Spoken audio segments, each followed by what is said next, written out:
My name is Kaitlyn Malone, and I'm an author, as well as I sometimes try to tell stories on YouTube.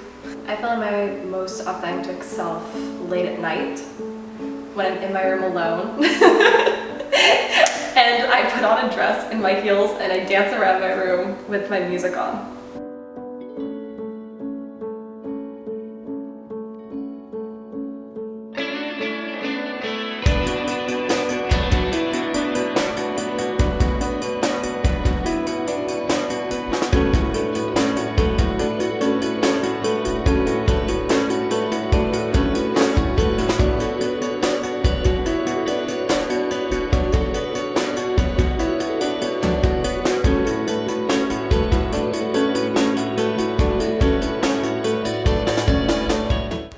I try to be authentic when I'm writing or when I'm tweeting, I don't know, or I'm making a video.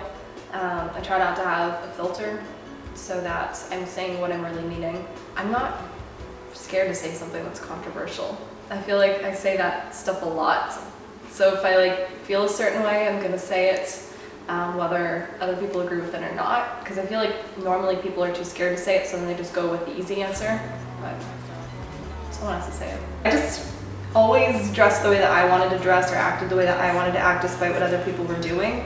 So when I was in high school, everyone was wearing yoga pants and tank tops or sweaters, and I wore dresses and heels.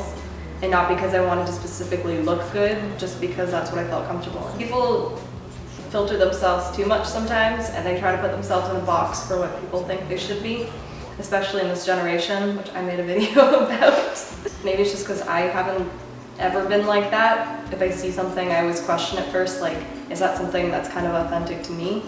And if it's not, then I'm not gonna do it. I've always been very independent, so it's never been a number one thing. I don't always have to have a huge group of friends, or I don't have to always be in a situation where there's tons of people all the time. But at the end of the day, it's always fun to have people that you can relate to. If you're with people that you're actually friends with and they're not fake friends, they're gonna accept you whether you're gonna be doing the same thing as them or not. I also like being alone. I like traveling alone. I like going to work by myself. I don't always have to have someone with me to go do something.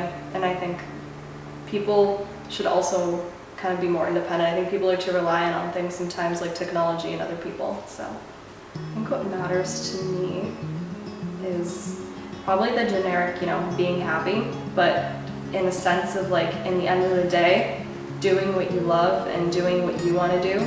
You want to look back at everything and say that you were happy with what you did, you accomplished everything you wanted to accomplish, because you don't want to sit there at the end of the day and be sad or upset that you didn't get to do what you wanted to do. And I don't even just mean in a 24-hour period, I mean at the end of your life especially.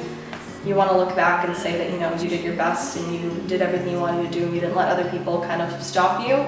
I feel like people think if they put themselves first, everyone else is going to get really mad at them and they're being selfish, but it doesn't always have to be in a selfish sense, because everyone has to put themselves first. I'm most afraid of being forgotten, I think, and not being able to tell the stories that I want to tell, essentially. I'm kind of scared to just be forgotten. I think that's something that always is in the back of my mind. I'm not afraid to drown, be murdered by a serial killer on a creepy Greyhound bus. Stuff like that, no. Or someone breaking into the house and killing me in my sleep, no. Or ghosts, no. Probably being forgotten. It's kind of a weird one, but. High five.